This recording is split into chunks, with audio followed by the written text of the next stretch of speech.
Welcome to Cartoonist Kayfabe. My name is Ed Piscor. I'm Jim Rugg. We're going to show you why you can't be sleeping on Giant Size X-Men issue number 2. We all know issue 1 is the Big Willie, but issue 2 is no slouch, man. And before we do that, invite you guys to like, follow, and subscribe to the YouTube channel. Hit the bell so that we can notify you when new vids are available. And when we talk about comics like this, you're going to want to have first dibs on scooping that comic up on the aftermarket at the cheapest prices, because you ain't going to find this easy. Also, if you watch these vids to the very end, you're going to push our videos out to a wider audience. Without further ado, man, got a couple couple boxes of coverless comics at the last big Ides sale. It's going through there, man, and out popped, for the price of 50 cents, it could have been yours, man, a coverless Giant Size X-Men issue 2 that collects about maybe 4 or 5 issues of the Neil Adams run of X-Men comics. You know what's funny is I have this run as coverless books. That's not the giant size, but like, you know, the original. Yeah.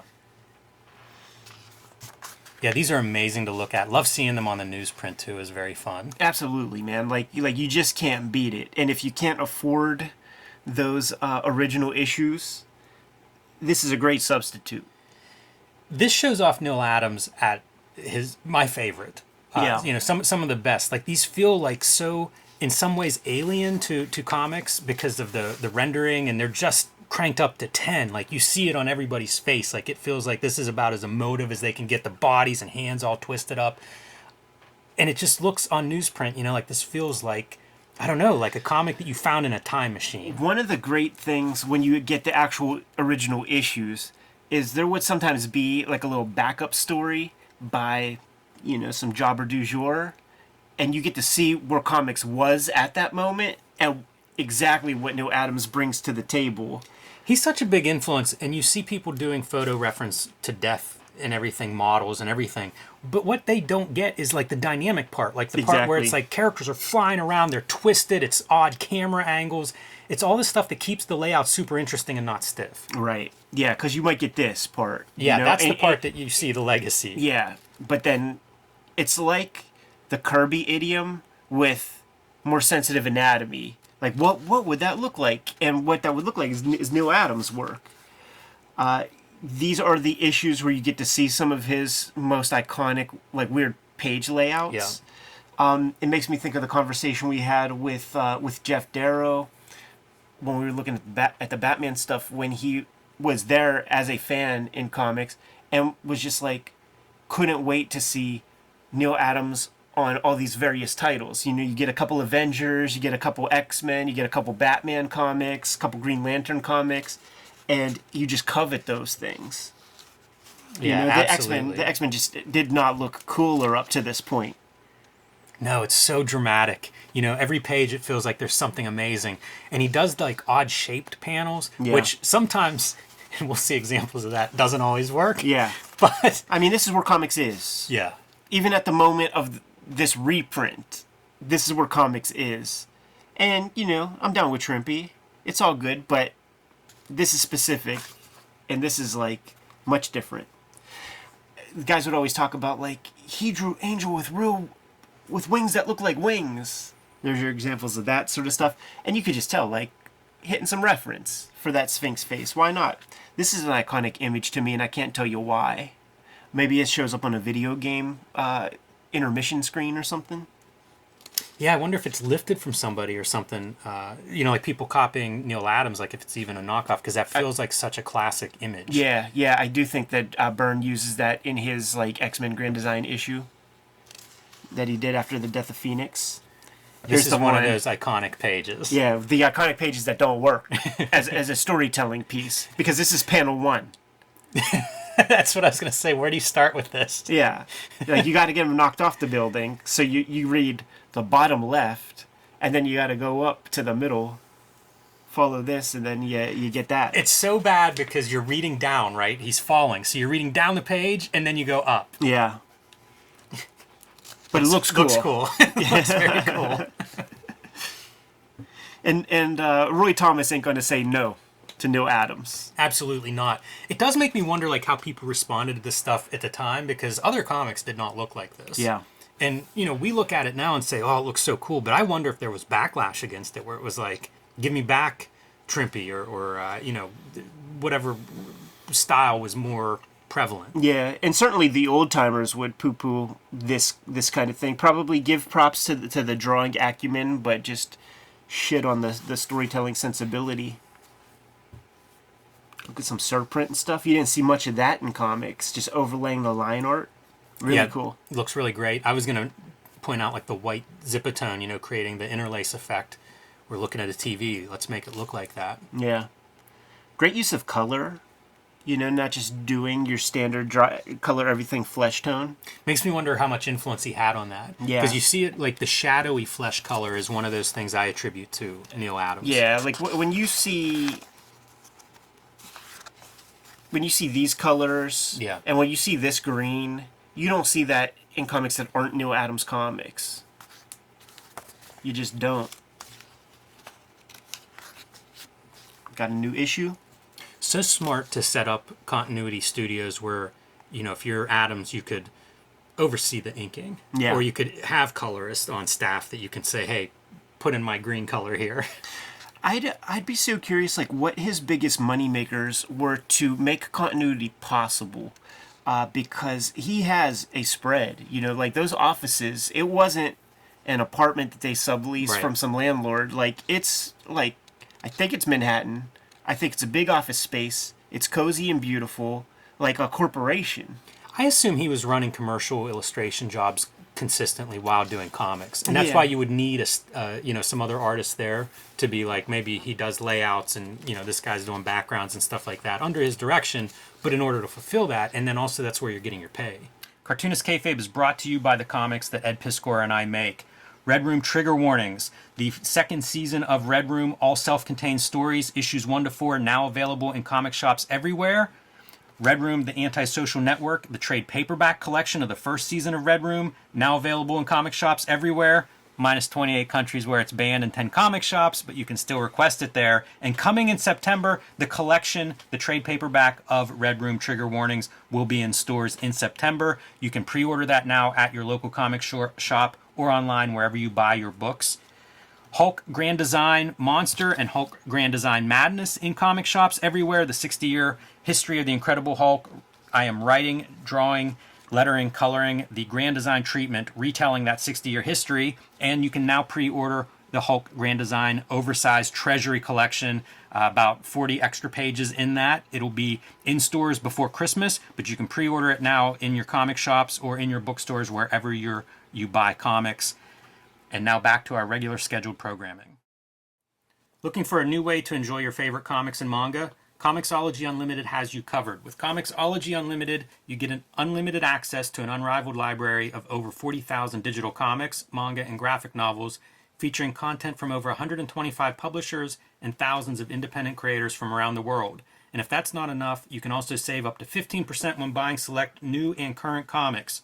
Try Comixology Unlimited today with a free 30-day trial and then just $5.99 a month afterwards. For details, visit amazon.com/Comixologyunlimited.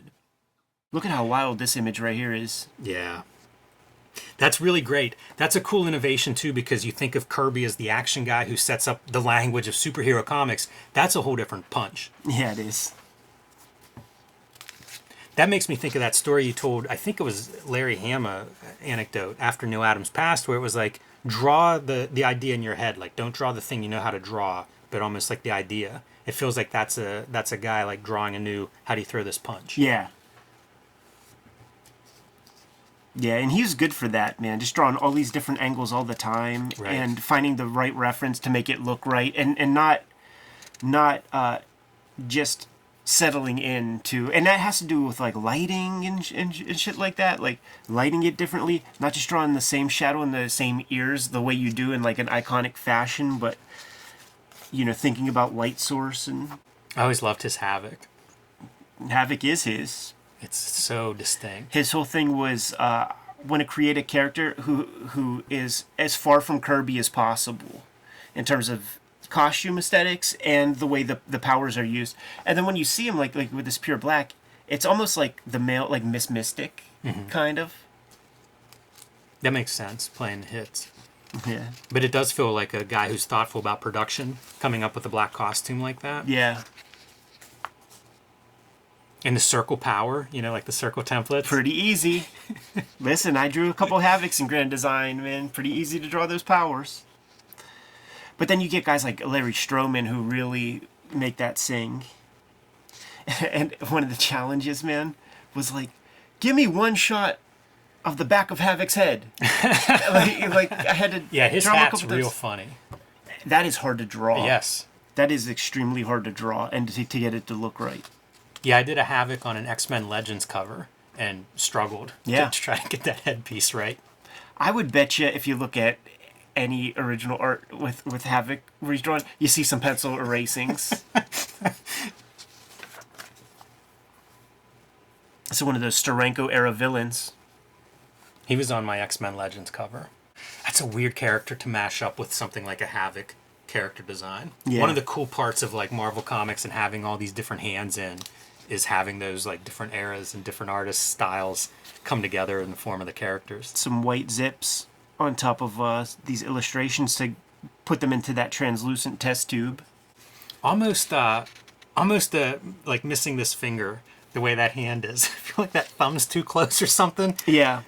And Something funny about no that. body. It feels like those educational comics would have panels like that. And of course, Adam's instrumental in doing some of those educational type comics. How much of Clark Kent is that right there? Yeah, that feels like a Superman reject panel. we're saving some time on this issue. And that's like the way they all drew Banshee with no, like, from the cover of some of those books. And the foreshortening of it really makes it look like he has no trunk. It's breast, pelvis. Yeah, that one's weird. I love this panel. It feels almost like a pop art painting, with the gigantic E's and the lettering on top of it. Yeah. And then this one of Banshee's back, like, snapped in half. Totally. The lighting on this is pretty sharp. And it's one of those instances where you could probably tell he had some setup. It's great lighting, but it is really aided by that blue color, It too. is. Yeah, absolutely. It kind of heightens that lighting that he lays down in the line work. And across his work, he allows white to be used as a color, which is pretty atypical for comics, probably even to this day, to be honest. Yeah, whenever that happens, it's often noted. Yeah. Starting to get into op art. Well, we'll see a couple examples where he has these interesting things going down visually that are aided mechanically. Like, that's not inked. This is a strange tagline, the most unusual fighting team of all time. It feels like that's a miss. Sure. Yeah, like when It's not very exciting. There's something wrong in there. X-Men was always just such a B-lister to Right. them. Yeah, it was like they were like 1 degree off of what it would take to sell this. Yeah, because like unusual, Yeah, that's not amazing. That's a terrible word. Uncanny is good. Right. Yeah, it has hard edges. Unusual just is like you have marbles in your mouth. Or Sure. something. Another one of those analogous color combinations, man, where you have the hot yellow against all these cools, man. Probably every cool color that was available. Makes me think of that one great Steranko Captain America. Yes. It's kind of a splash page, but it's a bunch of panels where he uses every color in every panel. So like the magenta panel will have every version of magenta. The green will have every green. The blue will have every blue possible in this old mechanical process. Just flexing. Yeah, and again, like he's got to be responsible for this color. His studios is overseeing it, giving notes, something. Very much, man. I know Steranko had some precedent with his contribution and was able to diagnose a lot of the color steps and things. So I imagine Neil Adams would have the same latitude. I always like Neil Adams' Beast. He feels a little bit thicker, that trunk like a wrestler or a gym, like an acrobat or something, and then the feet. It's a fascinating exercise because he is tasked with taking the shittiest costume designs in X-Men lore, with the exception of this Marvel girl, and trying to make them cool. An angel with suspenders, and he makes it the coolest it's ever looked. Right. Like every other version of these characters is just such a miss. With the exception of Steranko, maybe. He does some things. Looks like Green Arrow with the guest appearance. It really is, man.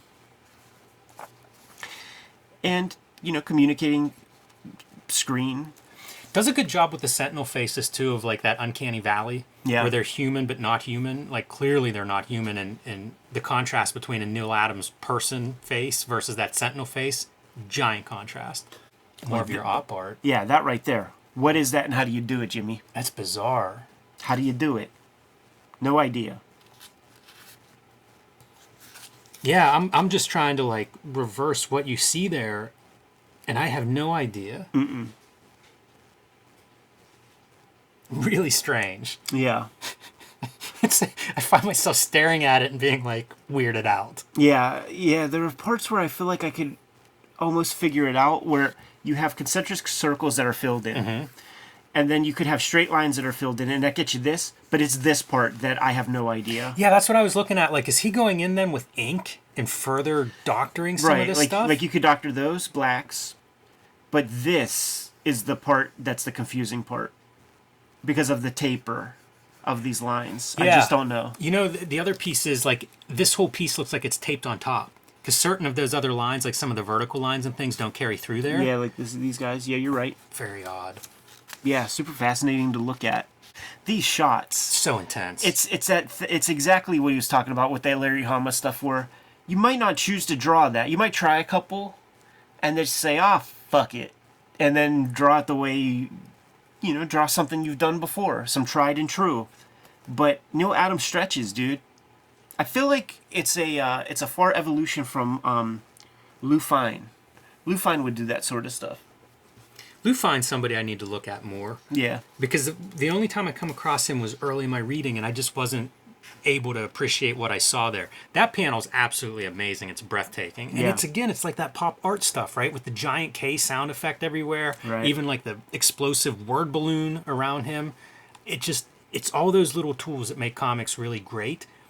And again, look at how dynamic that panel is. Like, that's the piece that we just don't have anymore. Right. It's so rare to see a panel with that kind of energy. It feels like stuff is moving. Totally. That's the hardest Toad ever looked. Like, that's a pretty dope kick right there. And just look at the sway. See, and this is almost like Simon Kirby era Captain America. Right. It's the piece that Neil Adams has, and I don't think we all think about when we think of him. It's that cartoony part, really twisting these bodies beyond what makes sense. But it's comics. That's what you're supposed to do. Yeah. The chaos that he's able to put in a panel and still have the panel read, pretty good stuff. Good with scale. I mean, all the fundamental stuff is there. It helps in a story with Sentinels to be able to nail that scale part. Absolutely. Some pages are cut out from these issues. There was like one section, I think probably in this issue, where there's this unaddressed thing where they're in the Blackbird jet and they're like scanners going off the charts or something, and it's like, it's detecting the biggest mutant we've ever encountered, and it's never been addressed in the Claremont run or anything. I was like reading ahead to try to figure out, like, did they ever use it? Like, Roy Thomas definitely like threw something up in the wall, and then the series got canceled. Yeah. Went into reprints, and this is like super illuminating right here, man. If you enjoyed this novel-length adventure, be sure to pick up the latest issue, the all-new, all-different X-Men, just issue number 95, man. So it's completely fresh. They're really giving the issues push. In. Right. So it leads me to believe that Giant Size X-Men must have come out, maybe it was like thought to be maybe a quarterly or something, maybe came out the next year, or a couple months after Giant Size 1. Yeah, it makes me wonder, like, if they realized what they had, like, they wouldn't have had, if it's a couple months, they wouldn't have had data on, like, we sold out of that quick. Right. And even the 95, for some time the comic is bi-monthly, so they were still dipping their toes in rather than going full ham. When is this? Is late 70s, so mid 70s, 75. Yeah, I'm trying to think, like, Neil Adams is getting a push, or what they're thinking, or who spearheads that and says, oh, listen, let's do this. Let's bundle up what we've got of these X-Men books and make the most out of them. This is the best of the X-Men stuff prior. I mean, I guess you could have done some Steranko or something, but clearly Giant Size X-Men 1 was a thing. I remember Bill Boychelle talking about speculating on Giant Size X-Men 1 and going to cons and buying every copy you could find for $4 at a booth, and kind of De Beers diamonds, hoarding those things and doling them out here and there. Yeah, having a long box of those at one point. Yeah. Like, man, imagine that now. Oh, boy. Jeez. Isn't that crazy to think these comic retailers, the stuff that comes through their shops, and then we have like New Dimension down at the waterfront, right? And it's the only store down there where you can go to a store at like a strip mall and buy something that will appreciate in value. Like, you're not getting that at Bed Bath & Beyond. You know, you're not going to get like a Ninja blender and it's going to skyrocket in value. But that could happen with comics. You can find diamonds in the rough at these comic shops. It's fascinating. Yeah, it's a strange retail model for sure. Absolutely, man. But got to put Giant Size X-Men #2 on your radar if it isn't already, because getting a good heap, nearly 100 pages of primo Neil Adams X-Men comics, worth having. Certainly on the newsprint.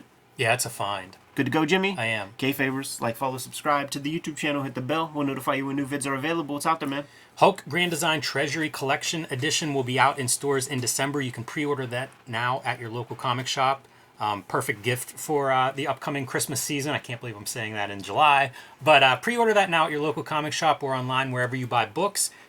Street Angel, Deadliest Girl Alive, been out of print for several months now, coming back into print in August from Image Comics. You can also pre-order that from your comic shop. They'll have it as soon as copies are available. And join me on patreon.com/JimRugg, where you can see a lot more of my original art and comics. You can download some of my out-of-print zines and mini comics there as well. Red Room Trigger Warnings trade paperback hitting shops in September 2022. Murder on the Dark Web for Fun and Profit is the name of the game. It's collecting 4 issues of the Trigger Warnings season of Red Room Comics. But if you see those issues in the wild, scoop them up, give them a shot, because each issue is completely self-contained. You can read these comics completely on my Patreon right now. $3 will get you the archive, more than 250 pages worth of comics there. What else do we have out in the wild, Jimmy? Subscribe to the Cartoonist Kayfabe newsletter at the links below this video. You can also find Cartoonist Kayfabe t-shirts and merchandise at the links below this video. It's another great way to support the Cartoonist Kayfabe channel. Given those marching orders, we'll be on our way. Read more comics.